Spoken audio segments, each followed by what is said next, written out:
Assista comigo um vídeo interessante do presidente do TSE dizendo que precisa e quer alcançar a meta de 100 observadores nas nossas eleições de outubro.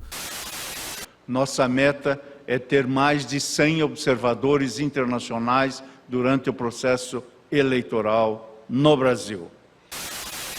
Eu pergunto, só faço uma pergunta: serão observadores ou batedores de palmas para o que acontecer em outubro? O mundo observa com atenção o processo eleitoral brasileiro.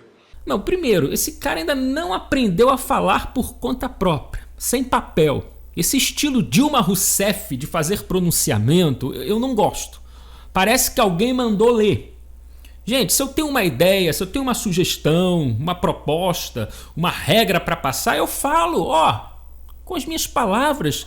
Ficar lendo papel, eu acho isso muito estranho. Ele tem dificuldade para ler. Imagine para falar, então. Aí não dá. Já pensou? Meu nome é Bruno Johnson, eu quero aqui pedir o seu like, compartilha, aproveita e deixa o like. Não dá, mas não rola. Mas veja bem, 100 observadores ou 100 batedores de palmas? Porque eu acho, é só opinião minha, que essa coisa de convocação de observadores é uma puxação de saco sem tamanho, que a função é bater palma mesmo. Tá, veja bem, como o cara vai observar uma eleição que existe uma sala secreta que não pode entrar? Os 100 observadores estarão na sala secreta dentro? Aí a gente pode conversar de uma outra maneira. Mas até então, eu acho que não, que eles não poderão entrar. Eles vão ter que aplaudir o que acontece fora da sala. Antes, vai assistir um cara apertando um botão, uma fila ali, regras, etc. Depois, de noite, ele vai receber a notícia pela internet que alguém ganhou. E vai ter que bater palma para isso. É justo? Isso é observar o quê? É por isso que as Forças Armadas colocaram ali algumas sugestões para o TSE. Porque convidar Forças Armadas para bater palma, na minha opinião, é debochar das Forças Armadas. E uma das sugestões era o quê? Um computador na tal sala secreta. Isso foi negado. E o Tribunal Superior Eleitoral negou as recomendações apresentadas pelas Forças Armadas para as eleições. Edson Fachin respondeu, abre aspas, ele disse que não há sala escura de apuração, os votos digitados na urna eletrônica são automaticamente computados e podem ser contabilizados em qualquer lugar.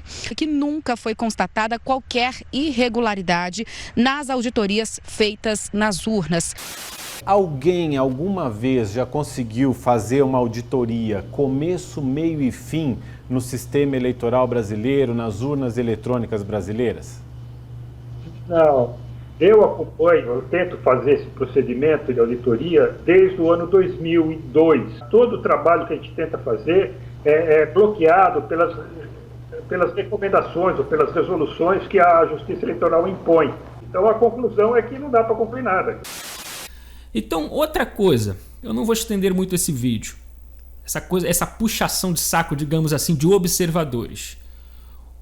O Barroso, ele odeia voto em cédula. Fachin também. Fachin criticou aí voto em cédula no Equador, no Peru e até nos Estados Unidos. Sem falar das eleições dos Estados Unidos, evidenciam os transtornos a que podem conduzir a apuração de cédulas de papel. E o mesmo Barroso foi para Portugal. Esse que odeia voto em cédula chama voto em cédula de retrocesso e de voto antidemocrático.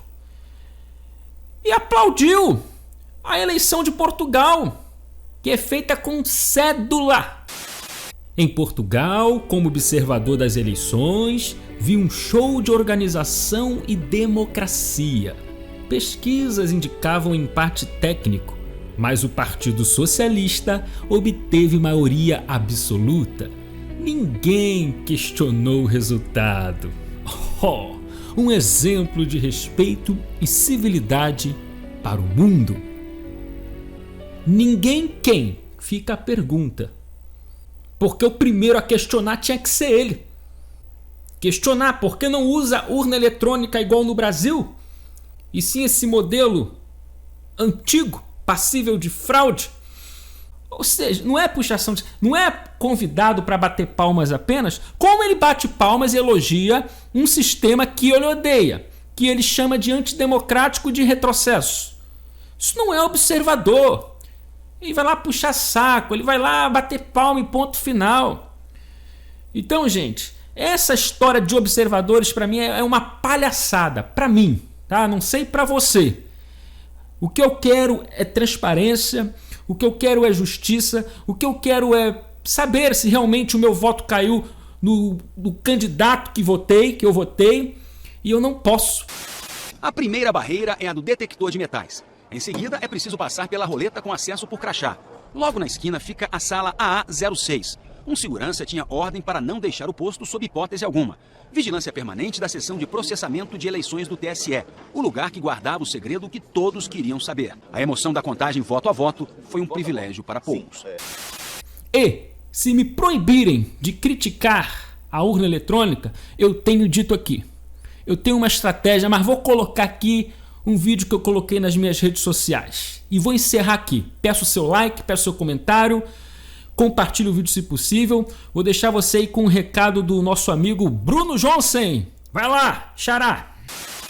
Bom, vocês podem até me proibir de criticar o sistema eleitoral brasileiro, de desconfiar da urna eletrônica. Tudo bem, até paro de falar sobre isso. Mas eu tive uma ideia aqui e quero compartilhar com os meus amigos jornalistas, youtubers, influenciadores, principalmente aqueles que estão sendo censurados por terem opinião contrária à de muitos poderosos nesse país. Eu resolvi por conta própria criticar para valer o sistema eleitoral de Butão e de Bangladesh, que por curiosidade utilizam uma urna eletrônica. O povo vota e depois de tempos, horas, sai o resultado. E não é possível fazer auditoria. E que nenhum país sério, democrático nesse mundo copia, a não ser um país aí que eu nem prefiro citar. E qualquer semelhança é mera coincidência. E aí, vão me proibir também de criticar o sistema de um país alheio? Vão convocar a justiça de Butão e de Bangladesh para me calar? Para me prender? Fica a dica, eu não confio no sistema eleitoral de Butão e nem de Bangladesh. Forte abraço, Bruno Johnson.